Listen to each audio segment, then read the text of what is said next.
Welcome to the XDI Experience Show. It is Series 2, Episode 1, and I've got to say, I'm loving doing this, as you may have noticed.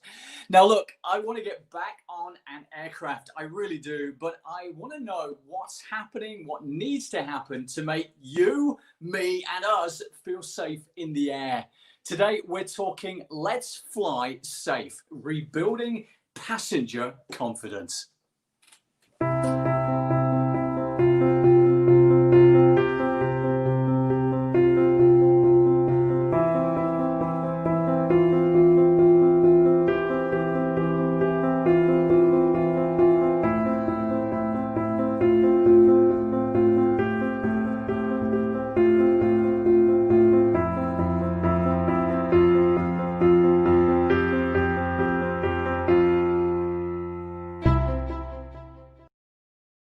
Welcome back from smoky California and the start of Season 2. We've already a very full season ahead, covering the human change system next week to the innovation startup life cycle for those new entrepreneurs, funding and financing for innovation, smart manufacturing, and much more. Back to today. We have a slightly longer show today, so please be patient. Touching around 45 minutes. Pull up your seat, grab a cup of coffee, and get your comments and questions ready. Because down there, yep, you see it, it's where you make those comments. It's where you ask those questions. It's there for your comments, it's there for your questions. We're breaking the show up today into 3 distinct sections to ask and even challenge our expert panel. Talking of which, today, I am joined by a group of individuals who have spent more time in aircraft than they probably do at home every waking moment in the aviation sector, including Enrico Sharlock, 20 years with Dassault Systèmes, aerospace and defense, manufacturing support, maintenance, and with a worldwide responsibility. He has been on an aircraft virtually every week until COVID came along. And then we have Aurélie Germain. This lady is ex-Airbus, ex-Air France, and has honestly spent more time traveling on an aircraft than she probably does in her own home. I think it was 200 days out of 365 or something crazy like that. And lastly, Stephen Rumpler, ex-Sabre and 15 years across the airport and airline sector. Together, we're showing all that is going on from check-in and security to the departure lounge and transit to the gate and in the air to make us safe. Ready, set, go.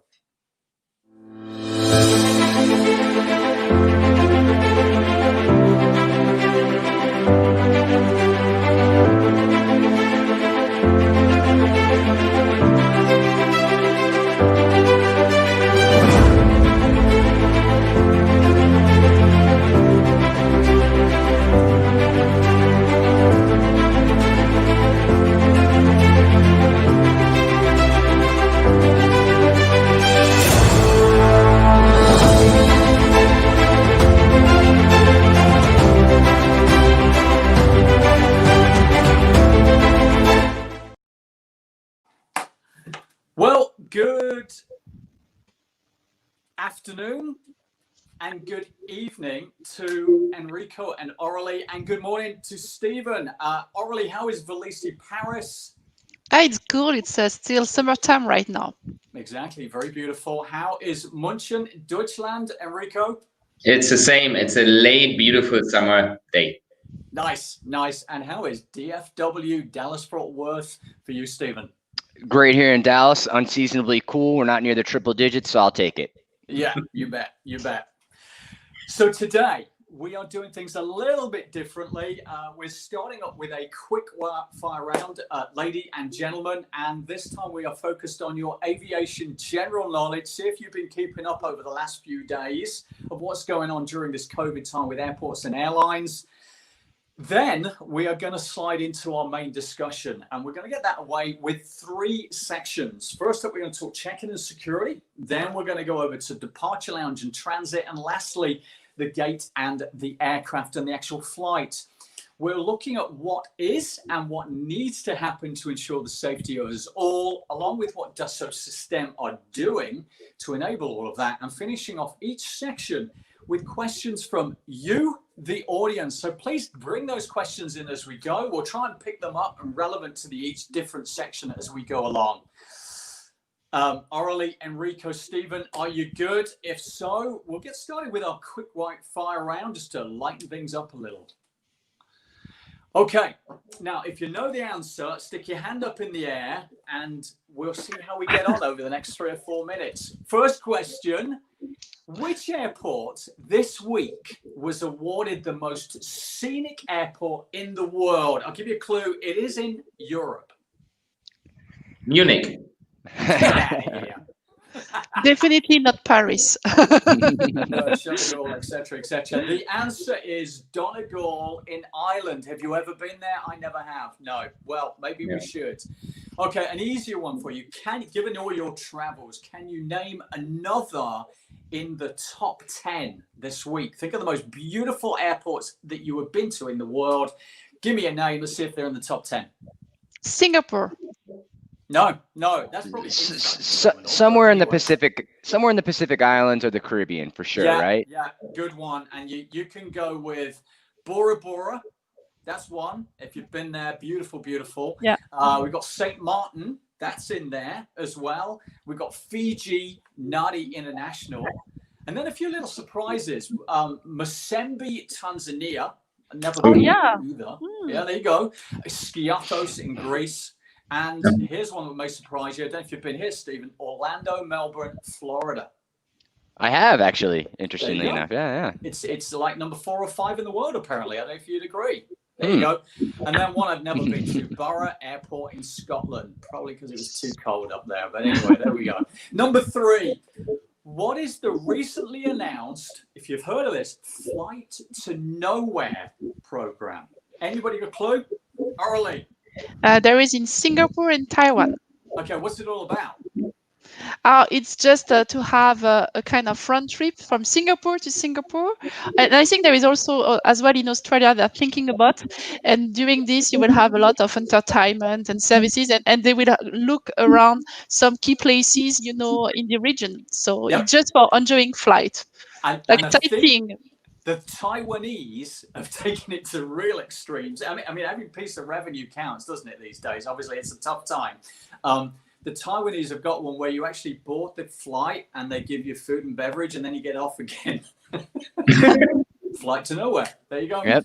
All right. Number 4. Which airports in the US have received the new ACI Global Health Accreditation Award, which was announced and released in August? I guess, Stephen, I need to direct this at you. Any idea? I should know this. I know my home airport here, DFW, did receive some accreditation, but I don't believe it was that one. No. So I might need a little bit of help on this one, Andrew. Okay, so we got Cincinnati, North Kentucky. Oh, another good airport. MIA, which kind of might surprise you, and Boston Logan. That was the first one. Okay, Enrico, Aurelie, over to you. Which were the first international airports to receive that award in August? Any clue? Nope. Istanbul was first. In Turkey, right? Los Cabos, Toronto, and HKIA, Hong Kong International Airport. There you go. Number 6, couple more to go. Which US airlines have agreed to extend their middle seat rule? This is kind of North American focused, I must admit. Stephen, I'm going to ask you. Do you know which ones? And I've been keeping track of this one pretty close because it's a hotly debated topic here in the U.S. Yep. So I know Delta certainly has been very upfront about blocking the middle seat. I believe JetBlue and Alaska have done it as well. Now Southwest sort of artificially books their load so that they will leave the middle seat empty as well, because you obviously can't assign seats with Southwest. So I think it's 4 out of 4, man. 4 out of 4. Right. Good job. Good job. Here's a really good one. Which CEO said we won't fly if idiotic middle seat social distancing rules are deployed? Go for it, Enrico. Ryanair. Who else? It's too easy, this one, I know. It's really so controversial. Anyway, I guess that's marketing, isn't it? Which airport, last question, which airport announced the installation of the new COVID express lane called Verifly? That's in the U.S., right? And so I think it might Denver, Okay, right? got it. DIA, Okay. Denver International Okay. Airport. All right. Very Great. good. Way to go. Great. Well done. Congrats. That was pretty evenly spread, I got to say. Okay, let's move on to the main discussion now. Thank you for that little bit of fun.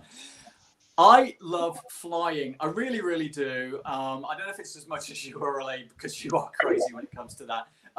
I can escape, I can get in my zone, I can get stuff done, think, and of course, meet new people on flight and when I get to my destination. All of you guys were on flights pretty much every week and potentially orally every day. It was before. Pardon me? It was before. Before, yeah, I agree. Jumping onto the main discussion, starting off with how do we make check-in and security safe? Let's take around 7 minutes. Let's get into this. Make us feel safe. Let's hear what's been done, how Dassault Systèmes are helping enable that. And lastly, we're then going to peel off at the end of this little section as to what questions we've got coming in from the audience related to that area. Over to you. What's going on at check-in and security? So maybe when we pick up the topic of checking security, let's start a little bit earlier, because we at home now start planning our next trips. And I think there's a lot we can do there. And we frequent traveler did that already in the past. You know, we had our boarding pass on the iPhone. We printed out our tag on the luggage. We checked information and so on and so forth. So this became a routine for us, but for many people it is not. And there has to be some education, what is out there already to use and how to use and so on and so forth. But then also education itself is important, I think. People get a lot of different information on flying, mostly around the aircraft, the interior, and how safe it is. But I think they miss a lot of information. How do I get to the airport? How do I get through the airport? In the airport, through the airport, and then to the gate. I think this education material is really important to raise the confidence, to reduce the uncertainty, the unknown, and a lot of fear of people getting back into the journey from home to the destination. So this is what we can do at home, and we will talk then at the end how we can support this. When we get into the airport terminal, I think what we see already is that they move the temperature scanners from the arrival areas to the entrance of the airport. So when you first get to the terminal, first thing you're going to meet is a temperature gauge or something, Definitely. That if you should check that before that, but that they double check if someone is coming in having already rising temperature, that he is taken care of more from the medical guys and not getting into the journey.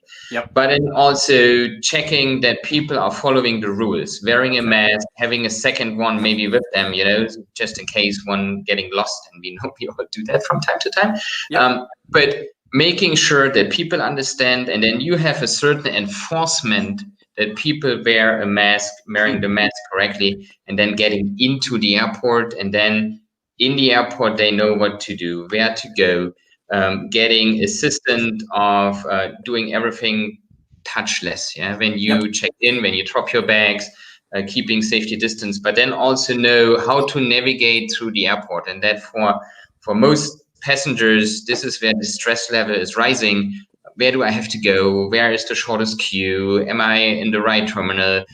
Where do I get information? So rebuilding the kind of a guidance system through the airport to really support this, support passengers, and having this the traceability and the easy way to get on the journey. Just something I remember seeing, I think it was last week, and I remember I think the Brits started it up. That's the claim. Anyway, I'll take that. And then the Germans actually finished it off, executed it. But you know, what can you say? That's Germany for you. Good for you. And that was sniffer dogs. And I read that apparently the Germans have mastered this. I guess it's a German Shepherd. It's got to be, hasn't it, really? And they were hitting 94 or 95% accuracy on asymptomatics entering environment. I mean, amazing. Have you seen that developing at all? Because that would make me feel secure, kind of. Kind of. I think we Germans have a tight relationship to dogs, so that's nothing would scare us at the airport. We know that we use dogs for other areas in the nature to sniff out sick trees and so on and so forth. So I think there is a trees. Yeah. Then different topic, but the dogs are known that they can do the job, and I think everybody is looking for new ways to be more safe, more secure, and make everybody more confident. And I think if this is really proven that dogs can do that, hey, why not? I mean, this is another great way of as long as that's all they handling the situation, get us back on the aircrafts, and I think it's a good way to do. You bet. You bet. Sounds good. Okay, what else? What else needs to happen at the security and check-in? So security. Do you want to pick up on this? Do you want to kind of come join in this one? Yeah, sure, no problem. Well, what I think it's important is really the usage of the application. That's because, as mentioned by Enrico, the more you can anticipate your trip, the more you can do your checking in advance. Now you can even print your the label of your luggage. Everything that you can anticipate to prepare, or where is going to be the terminal I'm going to go, to have a better idea to prepare your passenger journey. And then obviously, if you can use maybe some apps that could be available, either provided by the airport or by the airline, it will also help you to perform all these different steps that you have to reach at the check-in. You can declare, for example, in advance, everything linked to your visa or e-visa and so on and so on. So having the more of your document maybe on your own devices, and after using the app to find maybe the checking area, or also the security area with less crowded. So that would also help to have a smooth, a smooth passenger journey, and limit the potential risk when you are in contact with many people. So the more you can get, I would say, this information, the more you can anticipate, decide, and react upon the situation. And by sharing your information with the different apps, you can receive lively all the notifications helping during this passenger journey. Got it. Enrico, just coming back to you, or Stephen, what are Dassault doing to help enable this kind of safety during that check-in and security process? Yeah, that's a good question. And we are known, and we are living to build up the digital and virtual twin of an airport, as we do for an aircraft or for a transportation system. And this really helps the airports, the airlines, in a very quick way to, within that virtual twin, to figure out what we see here, what is going on in the queuing areas, what do they need to redesign on the airport, figuring possible areas where it could be crowded. You have too many people, doing air conditioning simulations, and building up what it is. Validating what do they need to change, and then keep on changing on the way to evolve an airport and an aircraft in a way that is more safe and secure. Got it. Also, and I'll add to that quickly, Andrew. Resource optimization, flow optimization, right? So the number of fixed resources that the airport has from a check-in desk standpoint, either from a security line standpoint, and from a people standpoint. So we're helping airlines and airports, given the constantly shifting demand patterns.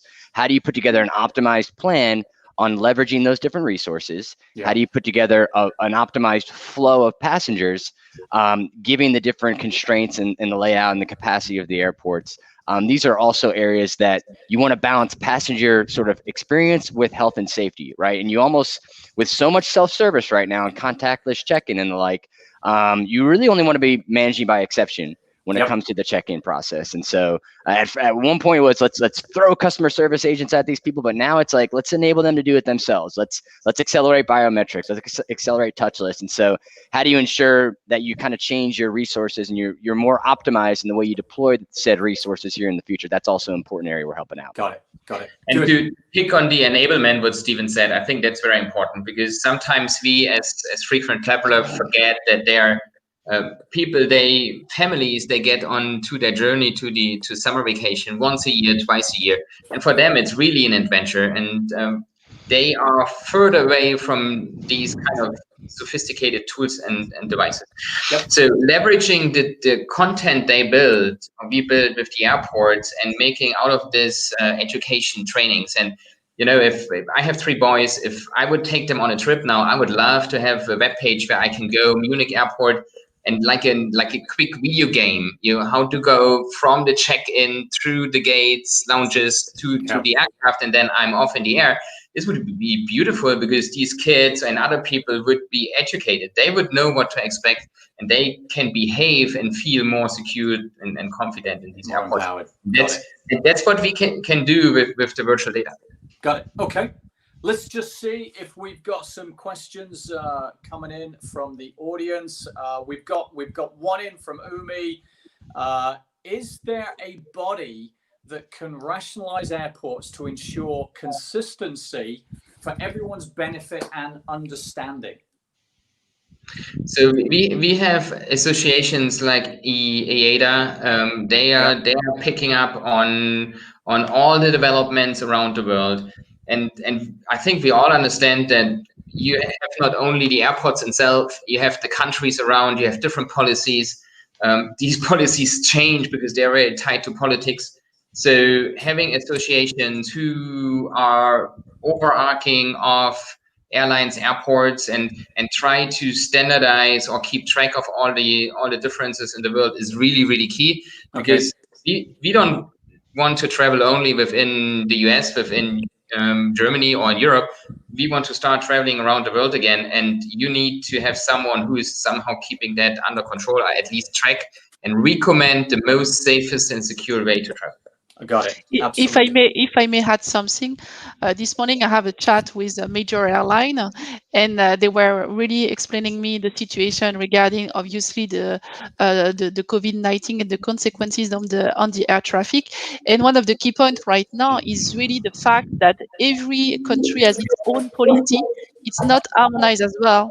And I would say what is a good advantage for the US and China as well is that the domestic market is quite huge because the country is huge.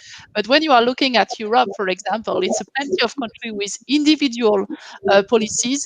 And at least if we can harmonize for some region, the different policy, it could help to restart properly the operation and have revenues on the flights because you will have an harmonized and standardized processes and procedure for all the countries. And I know that the airline, IATA, and many organizations are working together to push in that direction because it is really key to restart properly the operation and having more and more flights available and revenues at the end for the airline and all the industry associated. Okay, good, thank you.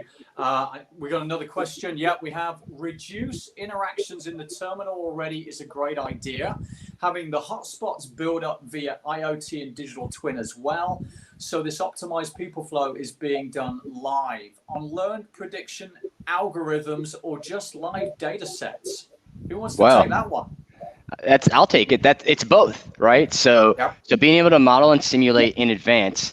With given your understanding of demand and passenger flows, leveraging the AODB Airport Operations Database, and then looking in advance at those hotspots from an IoT, from a sensor standpoint, and being able to model the hotspots and simulate those hotspots and make the different adjustments in a virtual environment of said hotspots, so that when it comes to physical deployment, you've tested out all of these scenarios so that those hotspots don't exist. And then from an operational standpoint, right, the day of, being able to manage and monitor via video analytics and artificial intelligence the situation on the day of operations. So if a hotspot does kind of pop up, flare up, whether it be a social distancing issue, whether it be a mask compliance issue, having that operational alerting to be able to make set adjustments to ensure that you sort of squash that hotspot. So it's really both. It's simulating so it doesn't happen, but then it's also addressing if it does happen on the day of operation. So it's both. Nice. And to close that loop, I think the power of this is that you learn every day from what is happening and you feed back this actual day-to-day information back into your prediction of the future, into your simulation model, so that you continuously learn over time, over season, different passengers coming in for different reasons, and then you have a model which is getting more precise by every day running it. You bet. You bet. Great. Thank you. Thank you. I think we're good. We're going to move on. Let's move to part 2, into the departure lounge and into the in-transit area. Let's be honest. For me, anyway, this is one of the most enjoyable parts. It's a chance to shop. It's a chance to dine, to enter maybe a club lounge, and the time to kind of breathe. You've got through that stress of check-in and security. You've got your seat. You're good to go. But equally, I guess we're now getting worried for different reasons, which is one, we've probably got there even earlier now. I mean, we used to be 3-4 hours. Now, who knows, it could be even earlier. So what is going on in the departure lounge area? What is going on in that whole in-transit process? Right. I'll take that, Andrew. You nailed it, right? I mean, a lot of folks are getting to the airports earlier because they don't know what to expect, right? Yep. So the communication piece is key. Right. And so then once you're actually in the airport or past security, you went through all the stress of checking in security. Now you have a new stress of potentially crowded terminals and where is my oasis, right? And once again, this is self-service mobility communication, right? On the part of both the airline and the airport and how they partner together. So I'll speak about from a transportation standpoint first. So DFW is very well scattered. That's my airport. My home airport here. So it's a unique situation that it's a bit partitioned around, but most of them have a central terminal and you take trans to get to your different gates. So how do you, from a level of service standpoint, ensure that those trans are often enough, but then at the same time, the passengers feel comfortable being within those trans from a social distancing and safety and health standpoint. So you need to ensure and model and simulate some of that. How do you also ensure that they continue to wear their mask? And if they don't, what do you do? How do you know they're wearing the mask right? I mean, all of those things are still going on. How do you deal with that? Exactly. Like the question that came in from the LinkedIn user, right? So this concept of being able to use video analytics and artificial intelligence to ensure that passengers in the airport are compliant by the mask rules. And so as an operational tool, being able to gently remind those passengers that, hey, it's for your own safety, it's for the safety of others. What are we looking at here? So this is an example of the artificial intelligence that we have from a video analytics standpoint. Okay. And it can show very clearly when a mask is worn properly with the green square. And then when it's worn improperly, you'll see a red square sort of pop up that, hey, this mask is not properly put on. It's not over the nose. It's not over the face. So, and all of the metrics associated with that in real time, being able to measure and monitor some of those so that you can figure out where the issues might be and where I might need to provide better communication and clarity on our policies, right? Yeah. So or enforcement. Exactly. Right. Exactly. So just to continue on, like we talked about the concessions process, mobility, self-service. Yep. How do you do the order, pay, pickup in a virtual standpoint so that I have limited interaction? The cleanliness and communication obviously is key. All the airports are employing these strike teams, highly visible in terms of, hey, look at all our cleanliness procedures. We partner with Clorox or Lysol. We partner with these medical thought leaders to basically ensure your safety. And we do a great job of communicating all of those things. We're very visible with all of those things. But the last thing I really want to talk about is the lounges, because this is a good revenue driving opportunity for the airlines and for the airports from a third-party lounge standpoint, is that this is an oasis potentially for a traveler to say, hey, I don't necessarily want to go wait at my gate where there might be people parked in a lot of just physical sort of lack of physical distancing. So the lounge is a great opportunity for the airline to draw people in there, to give them sort of an oasis away from all of the hustle and bustle and within the concourse. But then that presents a new challenge, right? So how do you ensure that you're properly optimized from a resource standpoint there? How do you ensure that the cleanliness is properly communicated and visible to the passengers? Food and beverage, you got to remove sort of the buffet concept and move to a portion concept. So all those lounges need to be like promoted in terms of being your oasis at the airport to go kill your time, so that I'll go pay $50 to go to a lounge and kill an hour and a half of time versus potentially being around and intermingling with more people within the concourse. So the airlines need to be thinking about space, layout considerations. How do we design? How do we model? How do we simulate our lounge experience to make our passengers most comfortable, because every dollar counts for these airlines. They need every dollar right now from a liquidity standpoint. You bet, you bet. And what about, I mean, just quickly, in transit, let's be honest, you're rushing, you've got to get your next flight. I mean, how are you going to possibly keep that social distancing going on? I would imagine some people want to compromise that. Yeah, exactly. Like you might have to increase your level of service from a tram standpoint, because I think we've all been in those trams where they are packed like sardines, right? Yep. So you may need to figure out and simulate better transportation in between terminals and in between gates to make sure your passengers are more comfortable, right? Great. Okay. Anything else on that lounge departure in transit area before we look at what a DS looking to do now to help enable all of that? If I may add something, I think it's again, it's a question of anticipation as well. You know, for example, they will have the possibility, as it is already in place, but maybe it will be, I would say, deployed to other airports, having the possibility to pre-order or to make your order from home, about your duty free, and get the benefit of the discount regarding your different goods that you want to purchase, and then you will be able to pick up them directly at the airport, aiming that you will avoid all the queuing and all the touch point, because some people may touch the product you want to purchase. Here you will be in a much more safe environment, because it will prepare in advance, and obviously they will take all the precaution to make sure that there is a limited risk of a particle propagation. Is that it probably comes back to, I think earlier, or Enrico, you said it earlier, it comes back to that kind of app setup. Is that where you're going to go on and pre-order? Exactly. Okay. Yeah, you already have this kind of service in some airline, even that they propose you to pre-order from your home or on the app, and you can even get it directly during the flight. So it's also the possibility. I remember when I was living in Thailand, I was using the Thai airport, Bangkok airport, and they have this service of you select in advance and you pick up after all the goods you want directly at the airport. There is a special counter for that. Was that the airport app or was that the airline app? It was at the airport. Okay.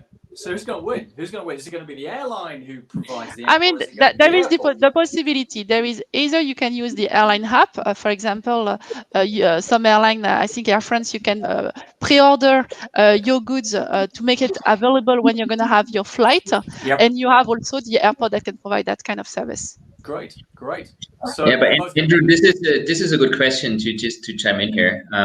I think there will be a good development to have a reduction of these apps, because if I'm flying and if I'm start flying again frequently, I don't want to have 20 apps on my phone, or even more for each airport, each airline, and then so on and so forth. So, but I think what we will see more that, and I think in America is even more present, because the airlines partially own airports or operated then, that you have one single or just 2, 3, depending how you fly, but an app which takes you from the beginning and to the end of the journey, and throughout airport, transportation, airport, being aircraft, going to border, and then you are there. Great. What about, so let's look at DS for a moment. What are Dassault Systèmes doing to enable this kind of departure lounge in transit experience, make that safer for us all? Right. So the entire airport digital twin concept that's kind of been referenced from a check-in security standpoint, it's about the design, it's about modeling, it's about simulation, right? So to make your passengers feel the most comfortable, how do you simulate in this virtual environment your overall experience within this stage of the journey, right? And then from a day of operation standpoint, how do you ensure that simulations that you've done and you've deployed are being followed, like the video analytics piece that we referred to earlier. So we're all about virtualizing these experiences and simulating and optimizing in this digital twin world before deploying to the physical, so that you're not risking your passengers' health by testing things from a physical standpoint. So these are the different areas that we can help out. And then downline from a communication standpoint, so if you're able to effectively communicate to your passengers, this is what the experience is going to look like from a high rendered visual standpoint, that's going to help create a lot less anxiety from a passenger standpoint of knowing exactly what to expect when they get to this portion of the journey.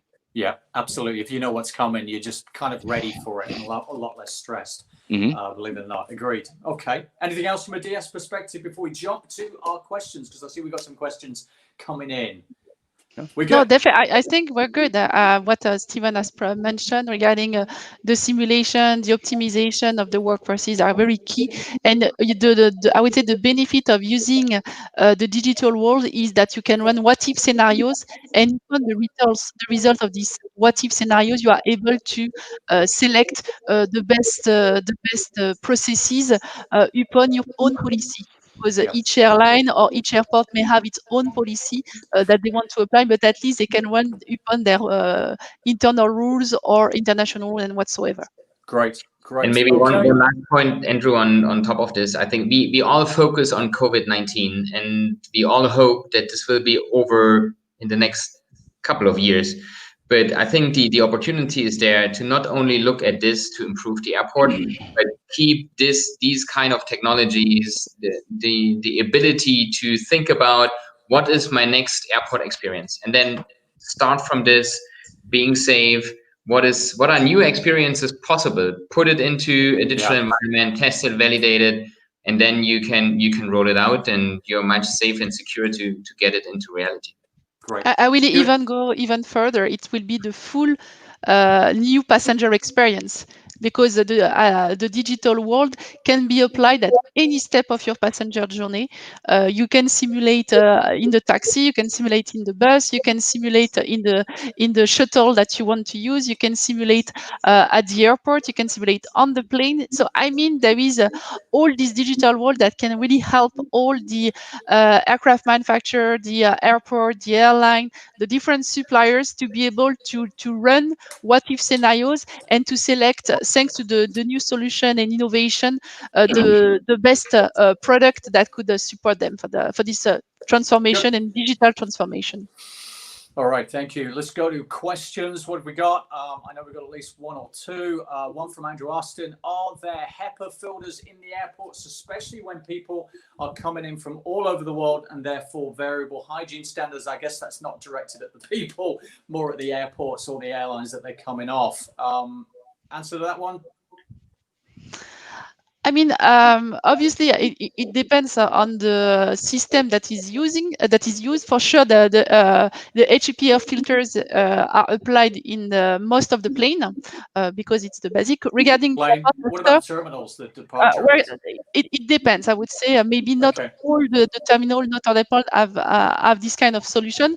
Nevertheless, this is thanks, for example, for the solution of Dassault Systèmes. Even though you don't have an HEPA filter, the more important is to have a good renewal of the air, and you don't have an area without any fresh renewal very often. This is why, thanks to the simulation and the virtual environment, you are able to virtualize what is your airport control, for example, virtualize what is your HVAC system, and identify either whether or not you need to improve it. Meaning, you need to improve by having more speed for the air, or if you need to have more outputs.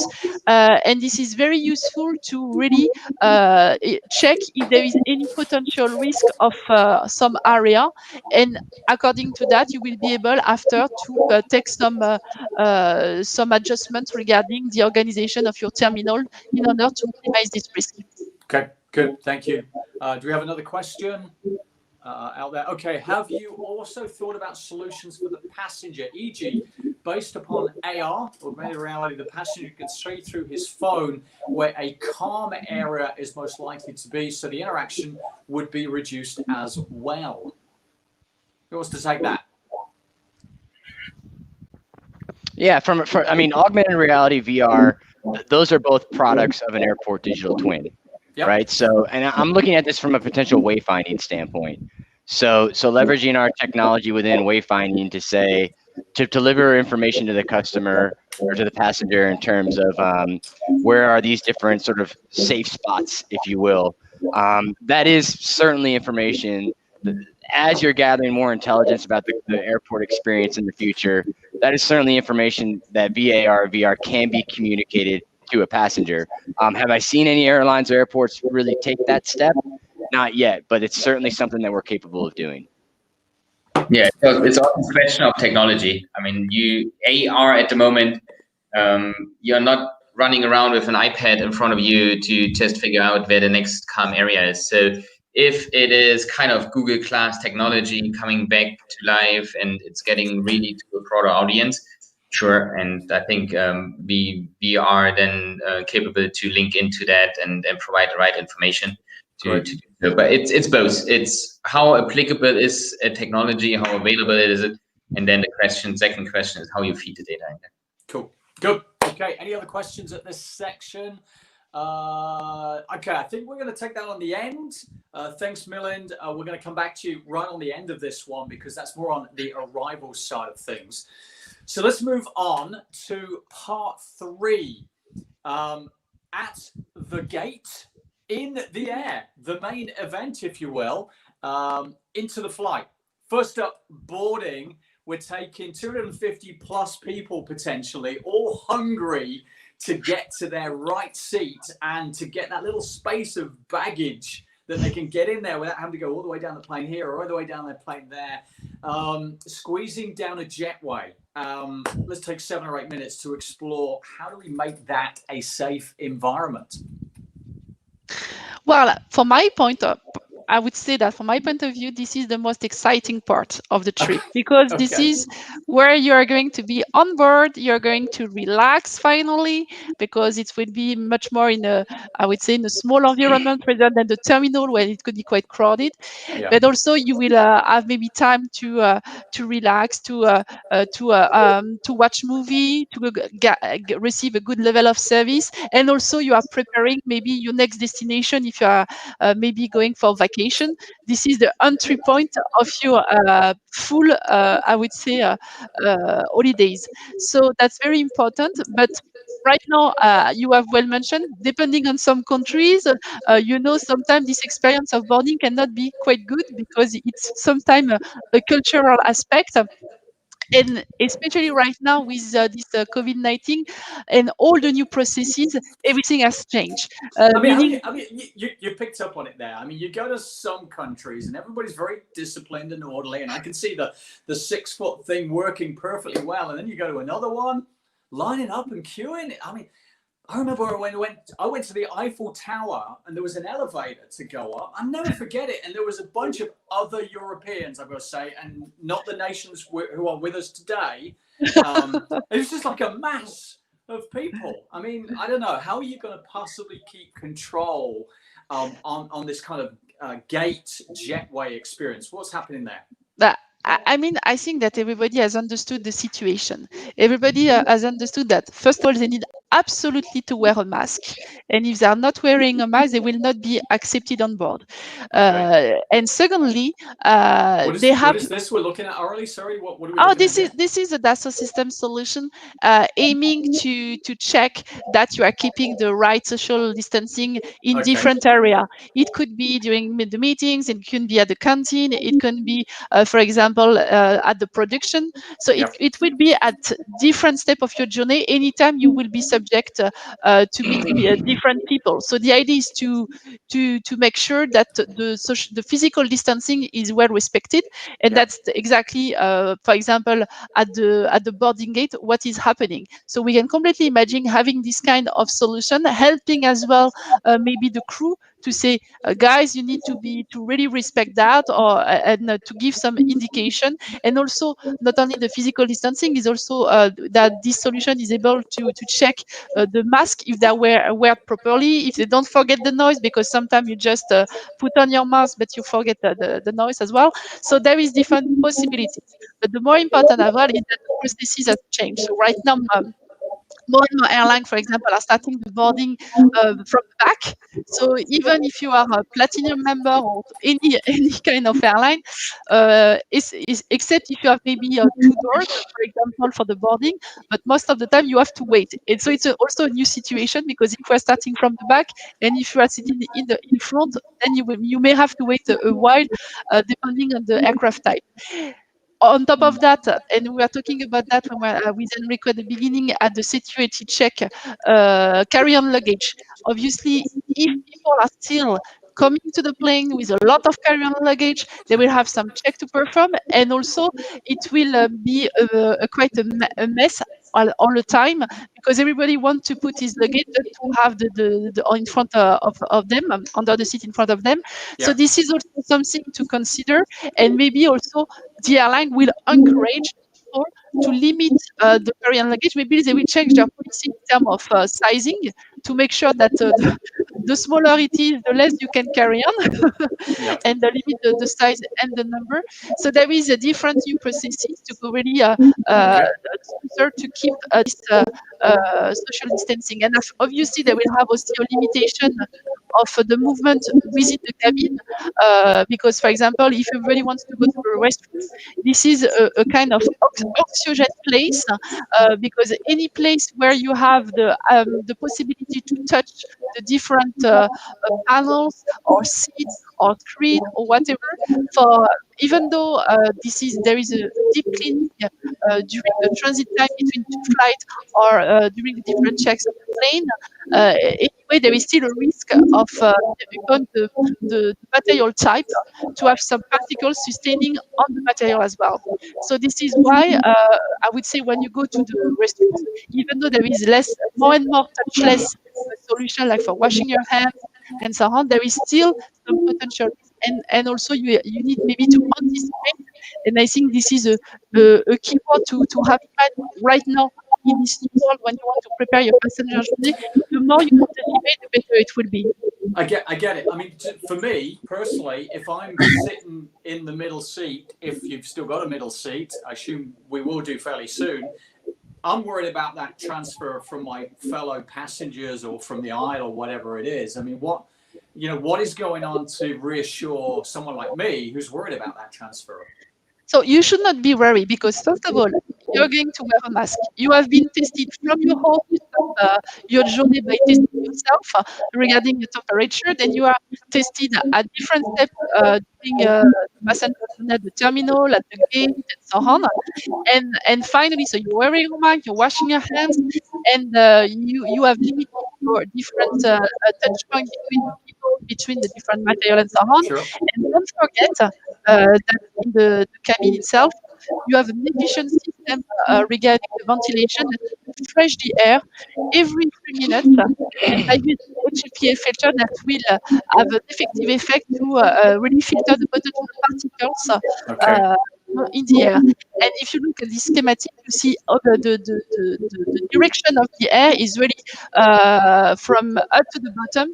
And so it will really push the different particles to the bottom to be output, the direction of the different filters. So the risk is really.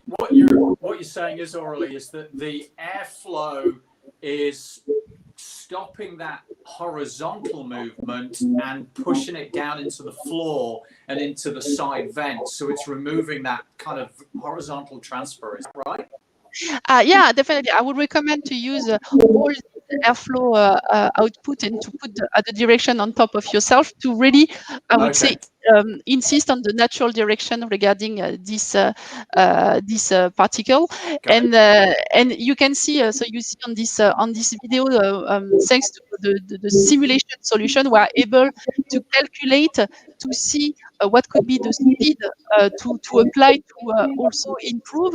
And there is some aircraft manufacturer and designer that are also working to modify this part of the airflow output to make them more efficient in order to improve again, and to have a better safe environment. Got it. Great. Thank you for that. What's Dassault Systèmes doing to enable these guidelines for gate and aircraft? So you have seen a kind of extract with the simulation just before. So we have the ability, again, thanks to the virtual twin of the aircraft, like we have for the airport and any other buildings or cars and whatsoever. So we are able to run the simulation of the airflow within the cabin, able to put some what if scenarios, for example, with a full cabin or with only maybe middle seat empty with people wearing masks or not wearing masks to see the different potential results. And accordingly, thanks to this virtual environment, we are able to analyze what will be the potential consequences or potential risk. And based on this outcome, the airline can decide which policies they want to apply or which service they want to deliver in order to limit virus risk, virus particle propagation.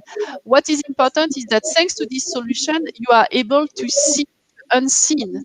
Because it's difficult right now for most of the people to say, okay, so everything I'm touching, there is a potential possibility that I can put some particle on top of. And you can see video on YouTube and so on regarding the different type of material as well. This is not at all the same impact. Even after you clean it, you think you clean it properly, but even the material, sometimes some particle may remain but due to the nature of the material itself. Yep. But at least thanks to all this simulation, you are able to review your procedures and also leverage the result of this simulation with an efficient communication with high rendering videos. And you can use this, for example, if you want to do your announcement before the takeoff and given the new safety procedure, you can also imagine, for example, once the passenger has purchased his ticket, he can receive, thanks to the app, thanks to different, via emails whatsoever,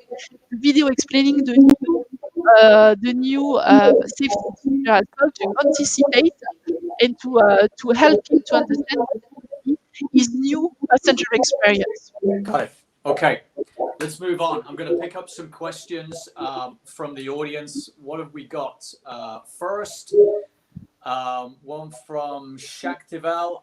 As the world becomes more prone to viruses, what are the future plans for aircraft protection plans? That's very interesting. I was reading that apparently they predict we will have 3 pandemics a century, or we used to predict that. And already this century, we've had 7 major viruses in 20 years. So go figure. And they say it's to do with us eating more animal protein, et cetera, because not because we're getting vegetarian or anything necessarily, but because we are getting closer to animals, therefore picking up kind of things from them. Anyway, that's what I read. So what are the plans for the future in terms of flights? Anything you can add? Yeah, I would say, first of all, if we can look at the positive side of the situation, thanks to this situation, everybody has learned how to be, to sanitize much more efficiently their hands, how to wear a mask. For example, when I was living in Japan, I used to wear a mask anytime I was sick. And when I came back to Europe, I say, okay, if I'm wearing a mask, they will look at me like, who's that girl? What is your problem? So this is why right now I'm pretty sure, and this will be, I think, the situation with the flu, and this is why we saw the erection of the flu last winter, because people were wearing a mask and cleaning their hands properly, and it has a direct impact on the flu number.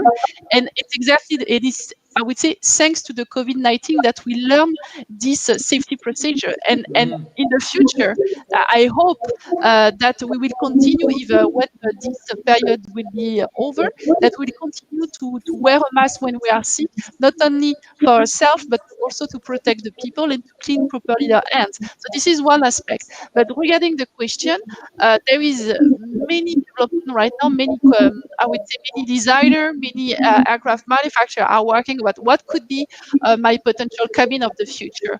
So there is a different possibility. You may have seen, for example, some economy layout with yin-yang configuration in order not to be seated nearby, but with your passenger in front of you, but with even stacked. I've seen. Yeah, exactly.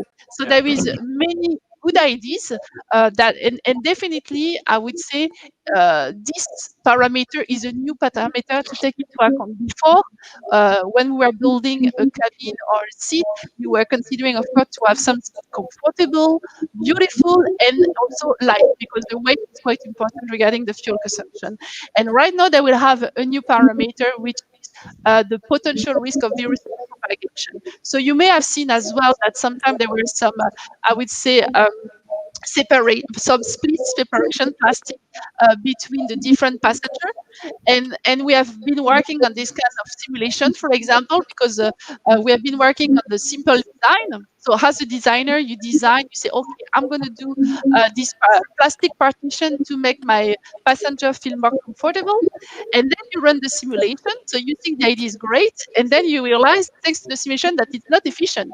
So something that looks great as an idea, beautiful, finally it doesn't work. So it's completely useless.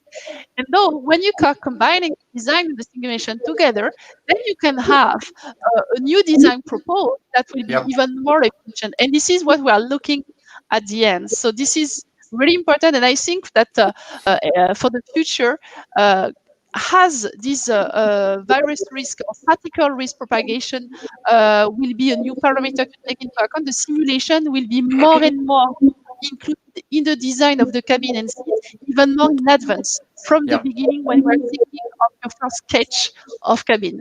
Got it. Good. Next question. What have we got? Anything else we've got? Potentially, I guess we can. We've got one here. Let me get back.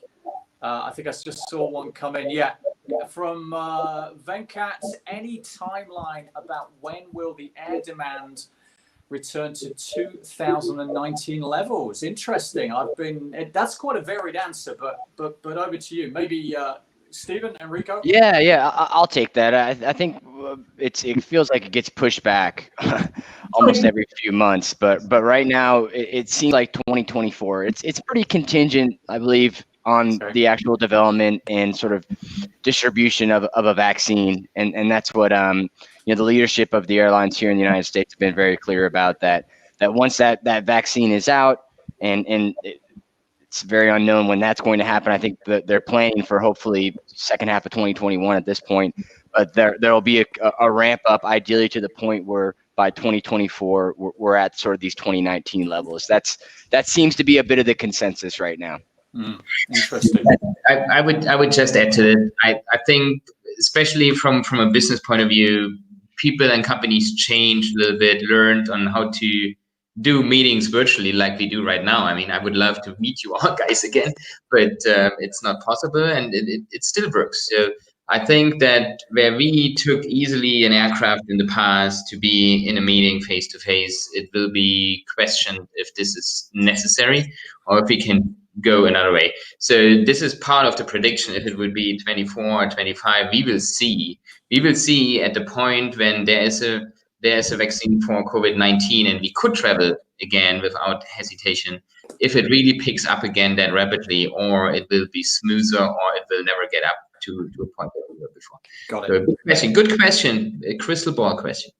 I have something to add. From my point of view, I think that is what is limiting right now the restart of all the operation and the flight, and it's really linked to the policy of each state.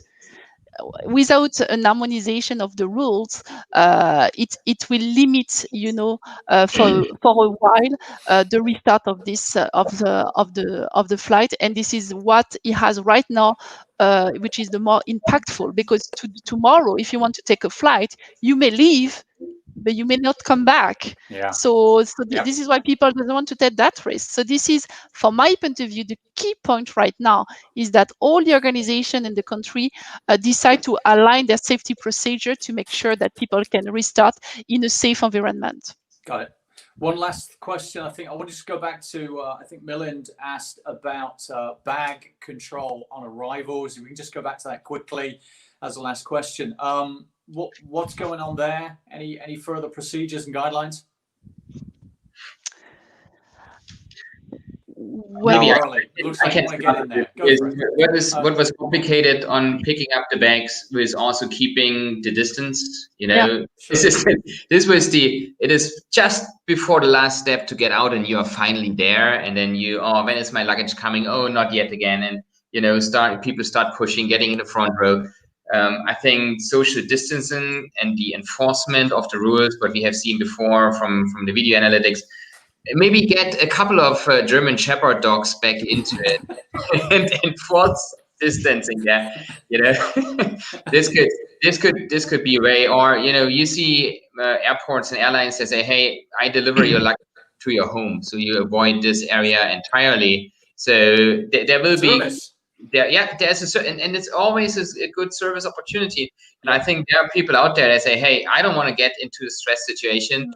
Usually border control is stress enough, and carrying all that luggage on, then It's really interesting you say that. It wasn't so long ago I'd arrive in the US, and it was actually better if they didn't deliver my bag to the bell, and they delivered it to my home the next morning. I'm like, yeah, this is great. I do that more often, so I get you. That is service, absolutely. There is the tracing of the luggage as well. I mean, more and more you can find like RFID or any technology in your luggage itself that allows you to know exactly where is my luggage right now. So first of all, it avoids the risk of they lost my luggage, so I have no clue about if I can see my luggage anymore or one day.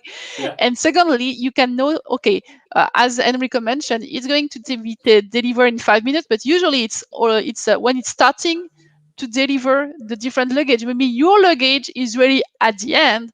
So if you have this ability to track and to trace this one, then you can maybe be in a much more quiet area, waiting, counting your luggage, and finally you will be ready when it's really available.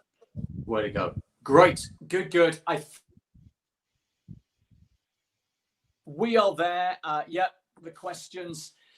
Aurélie, Enrico, Stephen, thank you so much for your time. Really, really appreciate it. It is a fascinating world out there, and hopefully we'll be all back on flights very soon. Yeah. Thank you again. Thank you. Thank you, Andrew. Thank you. Good week ahead. Okay. Bye. Thank you. Bye-bye. Ciao. Thank you, everyone. I did tell you it's a little longer show than usual. A lot of fun. Good luck to us all on our forthcoming flights. Next week, briefly, we are looking at the human change system, a system to move people to deliver project outcomes and results relentlessly. Have a great week ahead and see you next week. Thanks again.